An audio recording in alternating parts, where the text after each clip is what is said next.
Assalamualaikum warahmatullahi wabarakatuh. Selamat pagi, salam sejahtera untuk kita semuanya. Shalom, Om Swastiastu, Namo Buddhaya, Rahayu. Bapak Ibu saudara-saudara peserta upacara yang mulia, saya ingin mengawali amanat ini dengan sebuah cerita tentang seorang petani. Namanya Pak Subari. Mungkin Bapak Ibu tidak kenal. Beliau berasal dari desa Kalibareng, Kecamatan Patean, Kabupaten Kendal. Pak Subari ini petani biasa. Bukan juragan, juga bukan tuan tanah. Tapi beliau sangat berjasa, tidak hanya untuk desanya, tapi juga untuk Jawa Tengah. Jasa Pak Subari ini terkait dengan program pembangunan 1000 embung untuk mengatasi kekeringan. Nah, salah satu kendala program ini adalah ketersediaan lahan. Sebab tidak semua desa yang kekeringan punya lahan untuk dibangun embung. Solusinya sebagian embung menggunakan lahan milik desa. Nah, suatu ketika Pak Subari ini datang, beliau dengan lugunya bilang mau menghibahkan tanahnya untuk dibangun embung. Katanya, kasihan petani yang ada di desanya, karena kalau musim kemarau, sawah-sawahnya kering. Berapa yang beliau sumbang? 100 meter persegi? 200 meter? Tidak, Bapak Ibu. Beliau merelakan tanahnya 1.800 meter persegi. Artinya seluruh lahan calon embung itu seluruhnya milik pribadi Pak Subari. Saat ngobrol dengan beliau, di samping embung yang sedang dibangun, saya tatap dalam-dalam mata beliau. Kemudian saya bertanya begini, Pak, jenengan ridho, jenengan ikhlas jika seluruh lahan milik panjenengan ini dibangun embung? Pak Subari tidak langsung menjawab. Beliau justru tersenyum lalu melihat petani yang lain yang ada di sekitarnya. Kemudian menatap saya sambil menjawab, ikhlas Pak, ini buat para petani dan anak cucu kami nanti. Ya Allah, Bapak Ibu sekalian, maknyes hati saya mendengar jawaban itu dan langsung saya cium tangan beliau.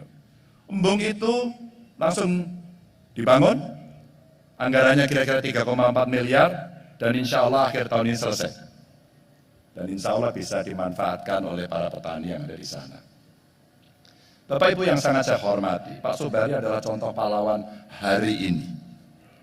Darinya kita belajar, untuk jadi pahlawan tidak perlu punya kekuatan super, tak perlu jabatan yang tinggi atau kekayaan yang melimpah.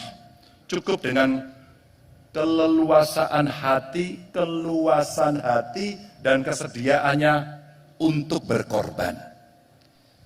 Peserta upacara yang sangat saya muliakan, semua orang berhak dan bisa jadi pahlawan bagi siapa saja, termasuk bagi negara. Para pejuang kemerdekaan termasuk Bapak Ibu Legiun Veteran dan Angkatan Bersenjata, sudah pasti mereka menjalani hidup sebagai pahlawan, mengorbankan diri. Para pendiri republik ini dan punggawa-punggawa pemerintahan tidak perlu diragukan perannya dalam perjuangan, termasuk juga para petani, pengusaha, pekerja, aktivis lingkungan, kaum intelektual, mahasiswa, guru, dokter, perawat, dan seluruh tenaga medis yang kita tahu betapa susah payahnya mereka berjuang di masa pandemi demi kehidupan. Maka berjuang dan berkorban menjadi sebuah kewajiban bagi mereka-mereka yang menginginkan kebaikan di masa mendatang. Perjuangan dan pengorbanan adalah kata-kata yang sangat biasa sebenarnya kalau kita dengar, tapi maaf, tidak semua bisa dan mau melakukan untuk itu. Karena itulah kita menghargai jasa Pak Subari. Penghargaan setinggi-tingginya juga kita haturkan kepada Mbah Sadiman yang selama 25 tahun menghijaukan bukit-bukit tandus yang ada di Wonogiri. Pak Ridwan Sururi yang dengan kudanya berkeliling membawa buku untuk anak-anak desa di lereng Gunung Slamet yang sangat terkenal dengan perpustakaan kuda. Kita juga dibuat kagum pada Dr. Lee Darmawan yang beberapa waktu lalu datang ke rumah saya, yang menceritakan pengalamannya dengan rumah sakit apungnya di Nusa Tenggara Barat, sudah 200.000 kurang lebih pasien di pulau-pulau terpencil sana diobati dengan cuma-cuma. Kapalnya tenggelam, Bapak Ibu. Dan hari ini sekian kapal didonasikan ulang oleh masyarakat dan hidup kembali untuk melayani. Dan kita juga patut bangga karena di tengah-tengah kita juga hadir anak muda, Jafar Labib, yang dengan segala kreativitasnya beliau mampu menghasilkan karya luar biasa dari sampah plastik yang dirubah menjadi lukisan. Bahkan karya tersebut dijadikan salah satu merchandise pada G20 yang ada di Bali.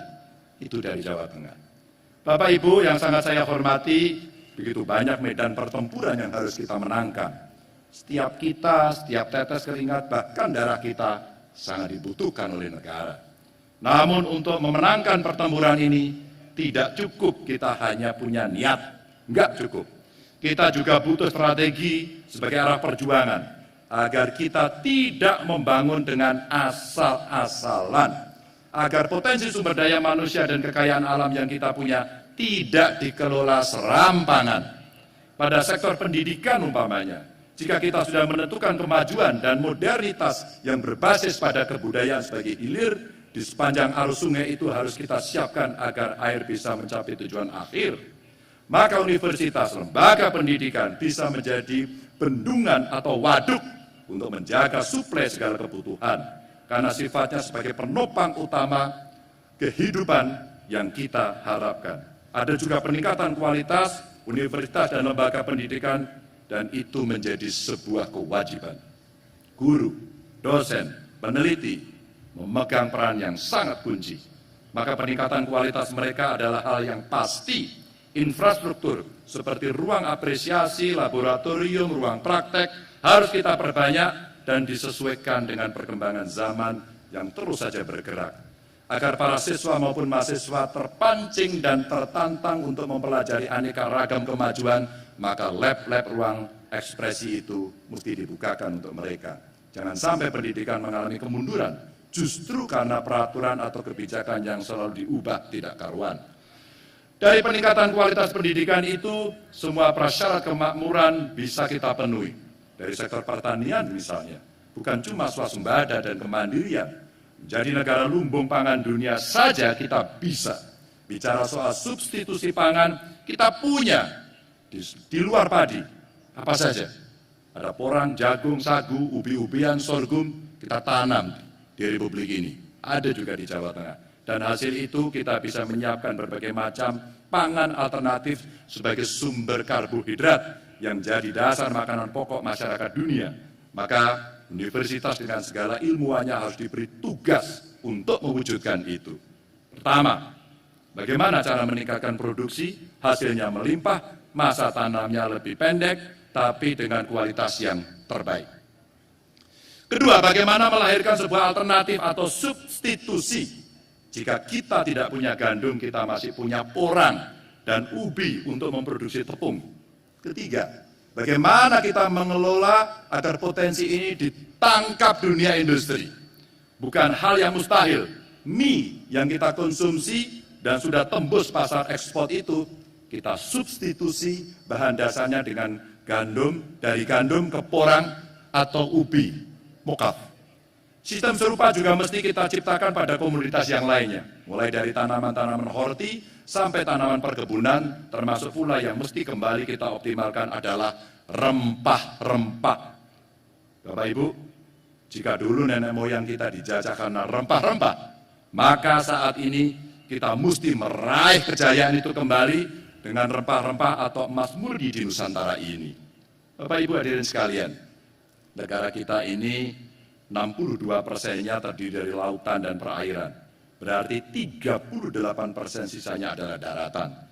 Jika daratan saja yang luasnya segitu, potensinya sangat besar, apalagi jika kita bicara soal kelautan, soal maritim, termasuk di dalamnya adalah perikanan, garam, minyak, pasir besi, rare earth, energi surya, dan masih sangat banyak lagi potensi lainnya yang bisa dioptimalkan. Tapi Bapak Ibu, semua potensi itu bisa kita manfaatkan secara optimal jika sektor pendidikan kita kelola dengan benar. Karena pendidikanlah sumber kemajuan. Dari dunia pendidikanlah kita mengetahui apa bisa jadi apa. Kita bisa jadi apa dan membissakan apa-apa yang kita cita-citakan. Untuk apa dan manfaatnya apa. Itulah arah perjuangan yang harus kita siapkan. Maka sungguh disayangkan jika di antara kita yang masih berhela-hela, berleha-leha, dan berpangku tangan saja. Sungguh menyedihkan jika masih ada yang korupsi, memanfaatkan jabatan dan kekuasaan untuk mengeruk kekayaan untuk kepentingan pribadi. Malu kita rasanya pada Pak Subari. Semua orang memang butuh untuk mencukupi perekonomian dan penghidupan. Tapi beliau berpikir dan berbuat lebih jauh agar kelak di masa mendatang anak cucu di kampungnya tidak kebingungan mencukupi air untuk lahan pertaniannya. Dengan sumbangsi beliau, embung itu akhirnya saya kasih nama Embung Subari. Agar di desanya nanti mampu mandiri pangan dan ekonomi, dan sebagian yang kita cita-citakan untuk republik ini dimulai sudut yang barangkali kita tidak pernah tahu. Dan mengakhiri pidato ini, Bapak Ibu, saya mengundang. Apakah Pak Subari datang ya? Ada Pak Subari?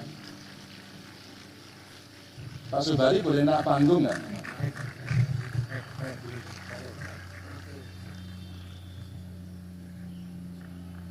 Anak-anak kita, tetangga kita, siapapun di antara kita bisa menjadi tokoh-tokoh inspiratif.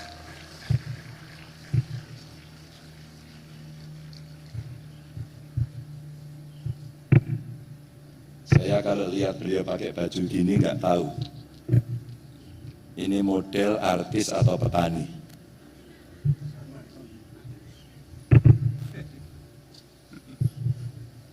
Sini. Pak Subari, masyarakat pengen dengar, semuanya pengen tahu. Kalau Pak Subari ikhlas memberikan tanahnya untuk dibangun embung itu kenapa? Didol ya Pak Wis? Iya Pak, tenang Pak. Kalau hanya pakai kayak masalah kebutuhan itu, kebutuhan lingkungan petani ini terus kekurangan air, nggak pulau kelebihan.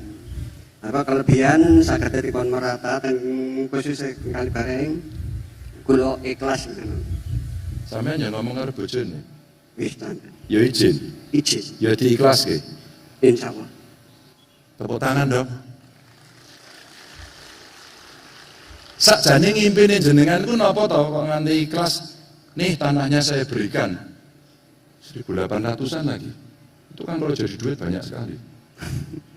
Nggih.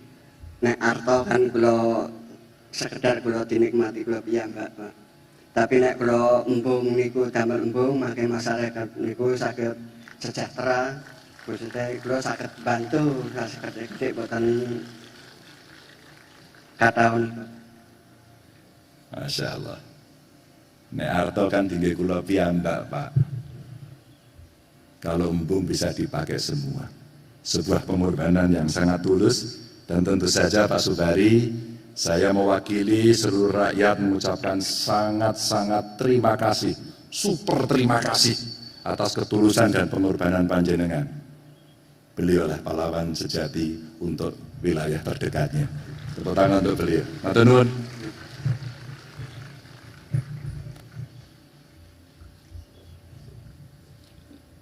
Sebuah nilai nyata Bapak Ibu, dan di antara kita semua bisa melakukan itu. Wassalamualaikum warahmatullahi wabarakatuh.